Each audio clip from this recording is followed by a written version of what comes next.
Volvemos hoy, amigo oyente, al Salmo 11. Y como ya hemos indicado anteriormente, nos encontramos en una serie de salmos que comenzó allá con el Salmo 9 y finaliza con el Salmo 15.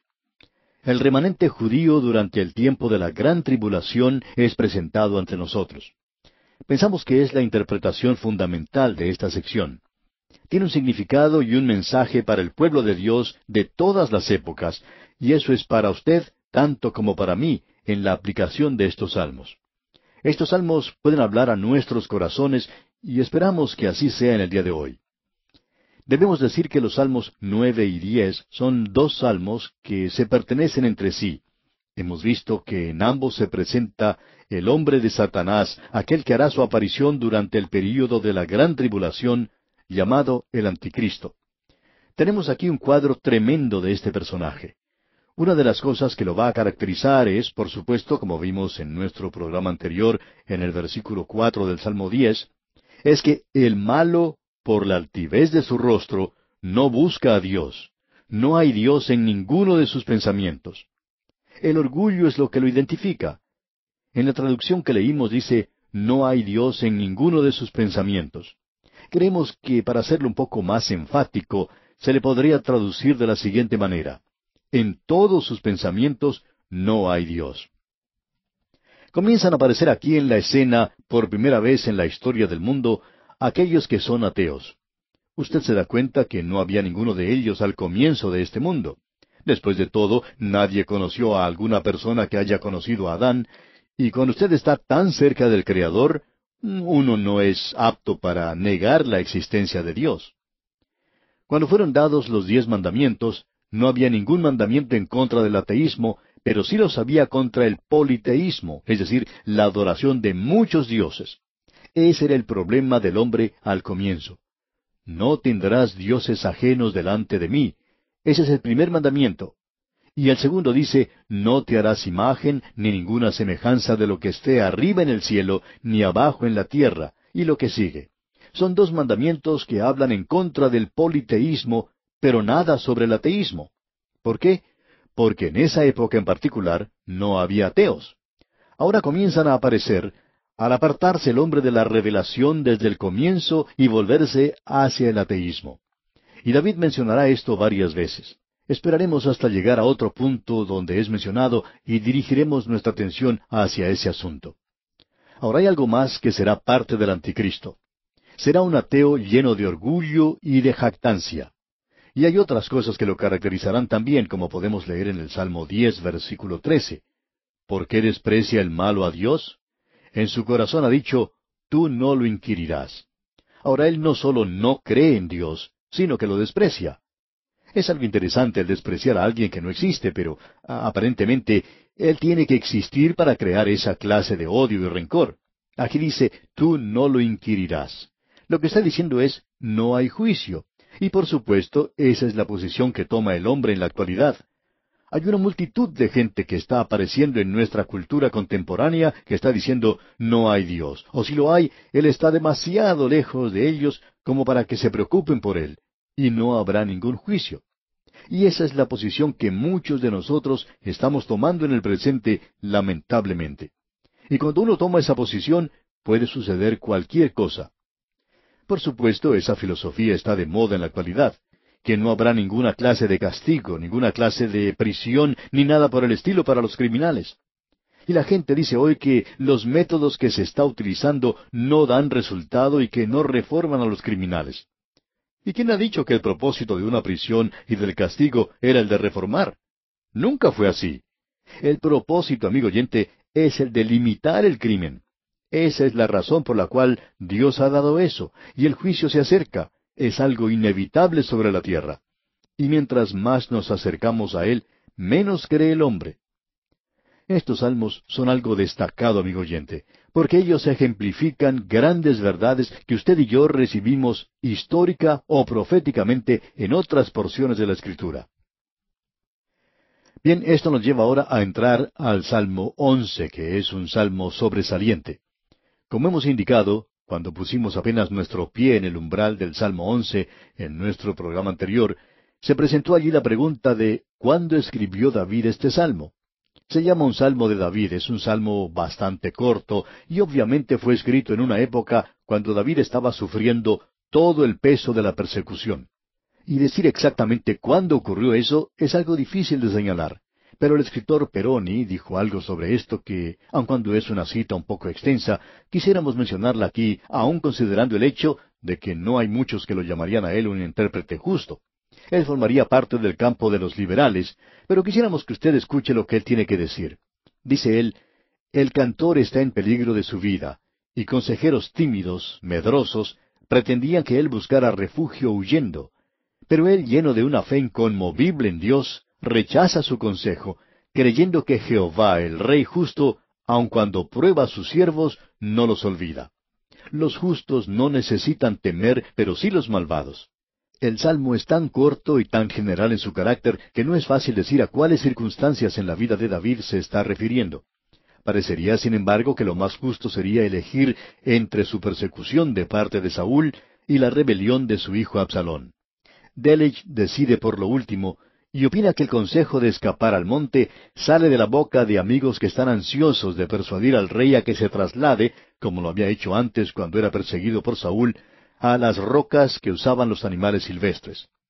La expresión que encontramos en el versículo 3, donde se hace mención de la destrucción de los fundamentos, se inclina a favor de esa opinión que señala a la época cuando la autoridad legal estaba sumergida. Bien, hasta aquí la interpretación de Peroni. Pensamos que esa es una declaración muy destacada de parte de un liberal, y esta es una de esas ocasiones cuando usted puede señalarnos como que estamos de acuerdo con uno de ellos.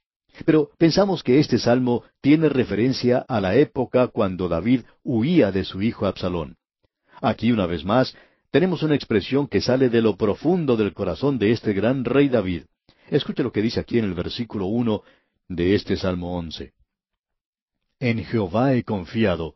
¿Cómo decís a mi alma que escape al monte cual ave? Que huya de todo.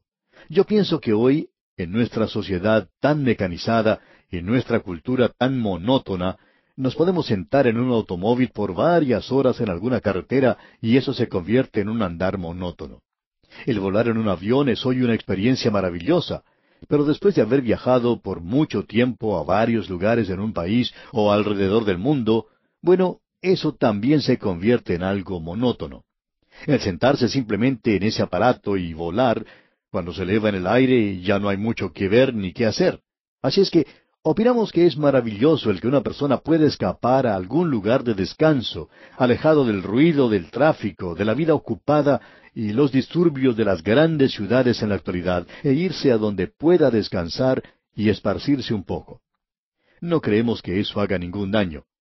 Pero si usted, amigo oyente, está tratando de escapar de sus problemas, si usted está tratando de huir de una situación a la cual debería hacerle frente, entonces no es un consejo muy bueno. Como tampoco es bueno el huir a causa del temor. Y había muchos que estaban aconsejando a David a que huyera, a que saliera de ese lugar en ese mismo momento. Ellos eran los que realmente tenían temor. La razón para eso era que aquí estaba su propio hijo tratando de quitarle la vida.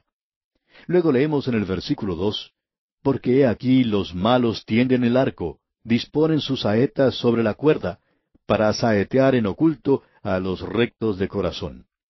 En otras palabras, aquellos que estaban siguiendo a Absalón tenían toda la disposición de matar a David. Ellos harían eso a la primera oportunidad que tuvieran, y había mucho encono, mucho resentimiento en ambos lados. Y finalmente, cuando Absalón se enfrentó en batalla contra su padre David, éste no abandonó su tierra. David se retiró a conocer el terreno y luego se presentó a luchar contra su hijo y contra aquellos que se le habían unido. Y David le dio instrucciones específicas a sus 3 capitanes. Él les dijo, tratad benignamente, por amor de mí, al joven Absalón. Y Absalón cometió una gran equivocación al luchar contra su padre David, ya que éste tenía de su lado a soldados veteranos, y David mismo era un guerrero de mucha experiencia y sabía cómo luchar en esas batallas. Él sabía lo que tenía que hacer y se tenía que enfrentar contra Absalón y sus hombres en los bosques y montañas, y estos últimos pues no eran muy experimentados en la batalla, y ellos por supuesto perdieron la lucha. y el encono y el rencor que había en aquellos que luchaban junto con David no se encontraba en el corazón de David, sino en Joab, uno de sus capitanes. Él decía, este muchacho le está causando muchos dolores de cabeza a David, y ahora él está encabezando esta rebelión y quiere darnos muerte a todos, incluyendo a su propio padre. Y cuando Joab tuvo la oportunidad, él lanzó 3 dardos para dar muerte a Absalón, porque había mucho rencor en ambos bandos. Esto en realidad quebrantó el corazón de David. No creemos que David haya podido recuperarse de esta experiencia. Cuando Absalón había tomado el control del país, y cuando David huyó de Jerusalén, había desaparecido la ley y el orden. Ya no se llevaba a cabo la adoración del Dios vivo y verdadero. Y se presenta entonces la pregunta en el versículo 3 de este Salmo 11, diciendo, si fueren destruidos los fundamentos, ¿qué ha de hacer el justo? Y aún hoy en día, esa es una buena pregunta, amigo oyente. Es una buena pregunta para el presente, cuando la autoridad de la palabra de Dios está siendo puesta en tela de juicio por todas partes. Tenemos esa nueva moralidad que en realidad es pecado, y lo que la Biblia condena desde el mismo comienzo. Y la pregunta es, ¿qué ha de hacer el justo? Pues bien, permítanos decirle lo que el justo tiene que hacer. Escuche lo que el salmista dice aquí en el versículo 4. Jehová está en su santo templo. Jehová tiene en el cielo su trono. Sus ojos ven, sus párpados examinan a los hijos de los hombres. Dios está observando todo en la actualidad, amigo oyente, y al único lugar donde uno se puede dirigir es a Él en el presente. Él nos está probando. Eso es lo que los justos pueden hacer cuando son destruidos los fundamentos. Uno tiene de quién asirse en Dios. Abraham alcanzó ese lugar. Se dice que Abraham creyó a Dios. Y simplemente quiere decir que él puso sus brazos alrededor de Dios y se asió de él, creyó en Dios. Y en estos días, cuando podemos creer en Dios y asirnos de Él, creemos que es ocasión para aquellos de nosotros que no podemos cantar, que por lo menos digamos aleluya. Dios es verdaderamente maravilloso. Ahora en el versículo 5 leemos, Jehová prueba al justo, pero al malo y al que ama la violencia, su alma aborrece. Jehová prueba al justo. Dios va a hacer una diferencia. Dios sabe quién le pertenece y Él prueba a aquellos que son suyos. Él lo puede estar probando a usted, amigo oyente. Él me prueba a mí, y esto no quiere decir que Él me está aborreciendo. Él nos prueba para nuestro propio bien y para su gloria. Pero al malo y al que ama la violencia, su alma los aborrece. Hay algunos que piensan que Dios permite estas cosas, pero mejor sería leer este salmo nuevamente, porque aquí dice que Dios aborrece al malo, a aquellos que aman la violencia. No pensamos que Dios puede de ninguna manera amar a Satanás. Yo creo que Dios lo aborrece. Él aborrece a aquellos que lo están siguiendo y que no tienen ninguna intención de volverse a Dios. Francamente hablando, no estamos muy de acuerdo que digamos, con esas diferencias que se hace mención en la actualidad, que Dios ama al pecador, pero que odia el pecado. Ahora, esto es cierto en parte, pero amigo oyente, Dios lo ama a usted tanto que dio a su Hijo para que muriera por usted. Y si usted persiste en su pecado, si continúa en su pecado, usted es enemigo de Dios y Dios es su enemigo. Debemos dejar eso bien en claro. Dios quiere salvarlo y le salvará. Pero mientras usted no se vuelva a Él, no lo va a hacer. Pero cuando usted se vuelve hacia Dios, Él perdonará su iniquidad y su pecado. Pero no se equivoque, amigo oyente. Si piensa que Dios es una persona sentimental y que no se preocupa por lo que usted está haciendo, está equivocado. Él no es eso de ninguna manera. Luego el salmista sigue diciendo aquí en el versículo 6, sobre los malos hará llover calamidades. Fuego, azufre y viento abrasador será la porción del cáliz de ellos. Podemos darnos cuenta, amigo oyente, que la copa de maldad ya se está llenando. Dios permite que se llene. Él no está haciendo nada en este momento. Los malvados prosperarán. Él hace que llueva sobre el justo, así como también sobre los injustos. Y nos parece que ellos reciben más lluvia que los demás, y están disfrutando de su día. En el versículo 7 dice, porque Jehová es justo y ama la justicia. El hombre recto mirará su rostro. Amigo oyente, tenemos aquí un salmo maravilloso. Es algo admirable, y se revela en una forma hermosa en épocas de dificultades, cuando los fundamentos son destruidos como lo son en la actualidad. Nosotros miramos desde la tierra hacia el cielo. Miramos a Él, y qué hermoso el cuadro que contemplamos. Ahora esto nos trae, amigo oyente, al Salmo 12. Ahora pensamos que este salmo es profético, como lo es el que acabamos de leer. Se refiere últimamente al cumplimiento final, a la interpretación final de la tribulación que llegará sobre el remanente piadoso de Israel en aquel día. Debemos comprender que es el remanente de la nación, el remanente piadoso, y los gentiles piadosos de ese día. En los primeros versículos de este salmo encontramos una descripción de la apostasía que existirá en esos días. Usted se da cuenta que hay una apostasía de esa nación como lo hay también una apostasía de la iglesia. Escuche lo que dice en el primer versículo de este Salmo 12. Salva, oh Jehová, porque se acabaron los piadosos, porque han desaparecido los fieles de entre los hijos de los hombres. Es muy fácil en la actualidad el llegar a tener el mismo complejo que tuvo Elías. El pensar que uno es la única persona que queda, que es la única persona que se mantiene fiel a Dios en el presente. Hay muchas personas que tienen un complejo como ese, y por supuesto, eso no es correcto porque leemos en estos primeros dos versículos de este Salmo 12, Salva, oh Jehová, porque se acabaron los piadosos, porque han desaparecido los fieles de entre los hijos de los hombres. Habla mentira cada uno con su prójimo, hablan con labios lisonjeros y con doblez de corazón. Hubo un día cuando los creyentes necesitaban hablar la verdad. Es decir, que nosotros no debemos decir una cosa en frente de cierta persona y luego decir algo diferente cuando se ha retirado. Eso es hablar con labios lisonjeros, tener doblez de corazón. Eso es algo muy malo, amigo oyente. Y luego en el versículo 3 leemos, Jehová destruirá a todos los labios lisonjeros y la lengua que habla jactanciosamente. Se está dirigiendo a los orgullosos de una manera muy directa en este salmo. Y en el versículo 4 dice, a los que han dicho, por nuestra lengua prevaleceremos, nuestros labios son nuestros, ¿quién es Señor de nosotros? Nosotros diremos lo que se nos venga en gana. Y en la apostasía en la iglesia se nota un orgullo como este. Y eso habla mucho de lo que está ocurriendo. Judas, en su epístola, versículo 16, la segunda parte, hablando de la apostasía que vendrá a la iglesia, dice, cuya boca habla cosas infladas. Es decir, ellos son un montón de mentirosos, si se nos permite la palabra, y eso es lo que tenemos aquí. Ahora, al continuar con este salmo, ¿qué se nos dice acerca de aquellos que pertenecen a Dios? Bueno, leamos el versículo 5. Por la opresión de los pobres, por el gemido de los menesterosos, ahora me levantaré, dice Jehová. Pondré en salvo al que por ellos suspira.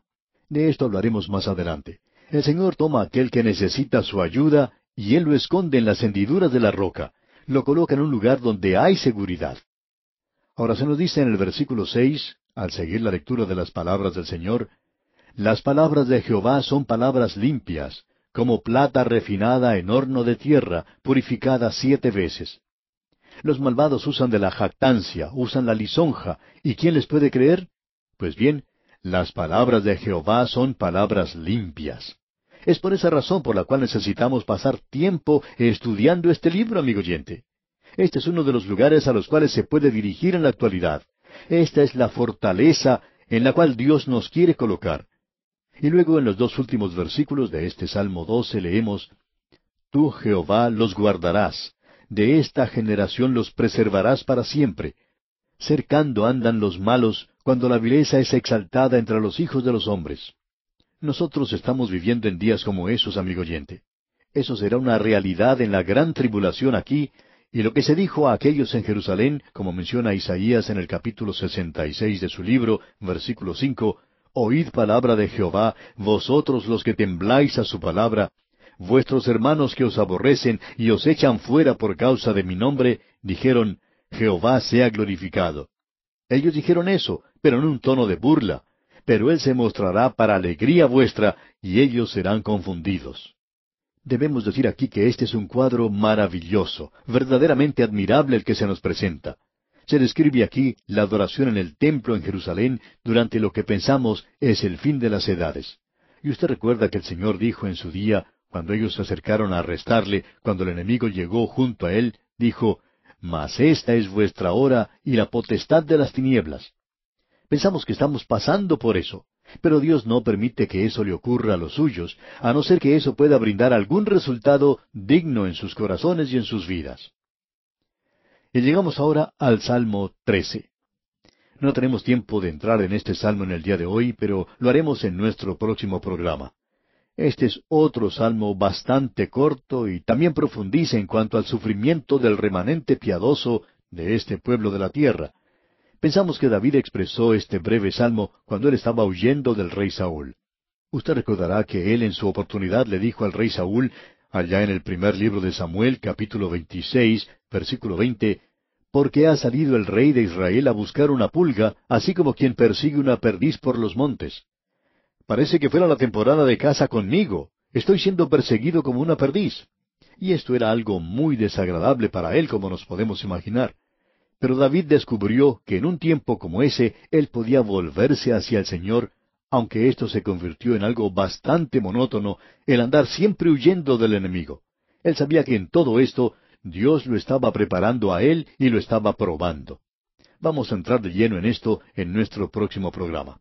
Y aquí vamos a detenernos porque nuestro tiempo ha culminado por el día de hoy.